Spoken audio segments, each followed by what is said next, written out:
L'industrie automobile européenne traverse une période extrêmement difficile, marquée par des résultats financiers décevants pour plusieurs grandes marques historiques. En l'espèce d'un an, les bénéfices de plusieurs constructeurs de renommée ont chuté d'une manière significative, avec des baisses qui témoignent de difficultés structurelles, économiques et peut-être même stratégiques. On commence par le bilan des géants allemands. Les résultats de BMW, Mercedes-Benz, Volkswagen et Porsche montrent à quel point l'industrie automobile européenne se trouve sous pression. Parmi les plus grands chocs, on retrouve BMW, dont le bénéfice net a chuté de manière vertigineuse de 83,8% sur l'année. Une baisse aussi importante peut s'expliquer par plusieurs facteurs. L'augmentation des coûts de production, notamment en raison de la pénurie de semi-conducteurs qui a perturbé la chaîne d'approvisionnement. Des investissements massifs dans la transition vers l'électrique et une concurrence accrue, en particulier de la part des constructeurs asiatiques. De plus, le ralentissement économique global et les tensions géopolitiques ont certainement contribué à un affaiblissement de la demande, particulièrement en Europe et en Chine, deux marchés clés pour BMW. Mercedes-Benz a également connu une baisse significative de son bénéfice net, avec une diminution de 53,8%. Le constructeur de Stuttgart, autrefois symbole de luxe et d'innovation, semble avoir été frappé par une double peine. Une dépendance continue aux véhicules à moteur thermique, alors que la demande pour les véhicules électriques ne cesse de croître, mais aussi des coûts de production toujours plus élevés, exacerbés par la crise énergétique qui touche l'Allemagne et l'Europe en général. Volkswagen, le plus grand constructeur automobile d'Europe, a vu son bénéfice net chuter de 63,7% sur l'année. Cette chute peut s'expliquer par plusieurs facteurs. Tout d'abord, la transition vers des modèles électriques s'avère coûteuse pour la marque, qui doit investir massivement dans le développement de nouvelles technologies tout en équilibrant ses activités traditionnelles. En outre, les problèmes de logistique et d'approvisionnement, notamment concernant les composants électroniques, ont freiné la production de nombreux modèles populaires de la marque, ce qui a réduit les ventes et par conséquent les profits. Porsche, bien que légèrement moins affecté, n'a pas échappé à la tendance générale. Sa baisse de 11,38% est moins spectaculaire que celle de ses consoeurs allemandes, mais elle témoigne tout de même des défis qui secouent l'ensemble du secteur. Cependant, elle bénéficie d'une clientèle plus fidèle et d'une image de marque plus exclusive, ce qui pourrait lui avoir permis de mieux résister que d'autres dans cet environnement incertain. Ferrari, un modèle à part. Contrairement à ses concurrents allemands, Ferrari a connu une performance remarquable, avec une augmentation de 13% de son bénéfice net sur l'année. Ce résultat met en lumière la stratégie unique de la marque, qui se positionne dans le segment ultra haut de gamme. Ferrari, en tant que constructeur de voitures de luxe, bénéficie d'une demande soutenue malgré les turbulences économiques mondiales.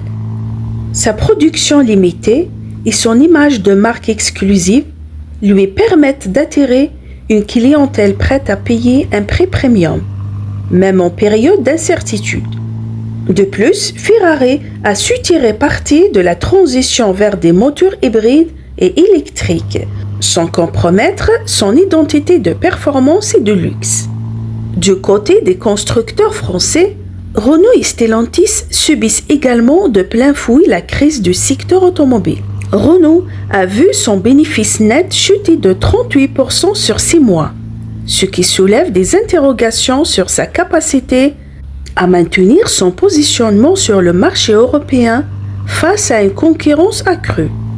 La marque a longtemps misé sur une gamme diversifiée, mais l'augmentation des coûts de production, notamment dans le cadre du passage à l'électrique, est une stratégie parfaitement jugée peu cohérente en termes d'innovation, risque de mettre la marque sous pression dans les années à venir.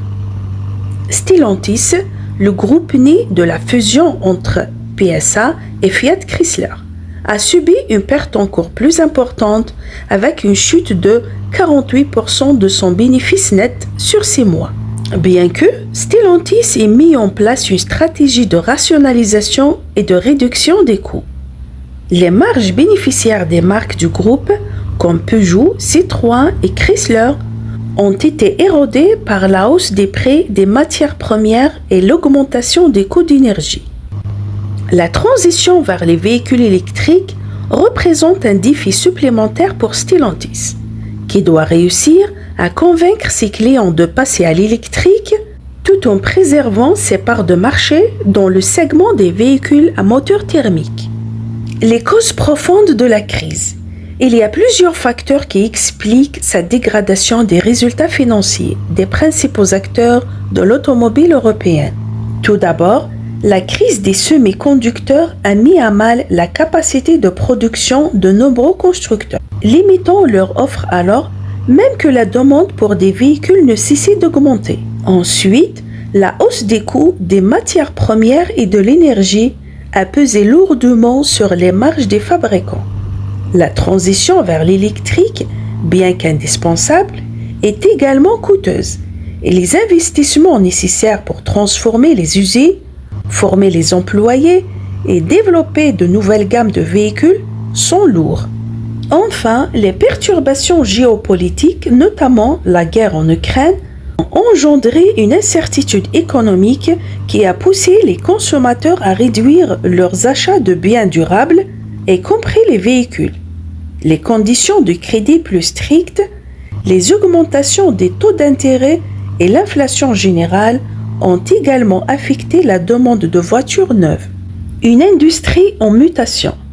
L'industrie automobile européenne est sans doute en train de vivre un tournant, tandis que les géants traditionnels allemands semblent peiner à s'adapter aux nouveaux défis. Des marques comme Ferrari continuent de performer grâce à une stratégie de niche de haut de gamme. Renault et Stellantis, pour leur part, doivent redoubler d'efforts pour se réinventer face à des défis économiques de plus en plus complexes. À court terme, les marques européennes devront s'adapter à des conditions économiques difficiles tout en poursuivant leur transition vers l'électrique. L'issue de cette mutation restera sans doute incertaine, mais elle devrait profondément redéfinir le paysage de l'automobile dans les années à venir. Si vous êtes arrivé à la fin de cette vidéo, n'oubliez pas de me laisser un like.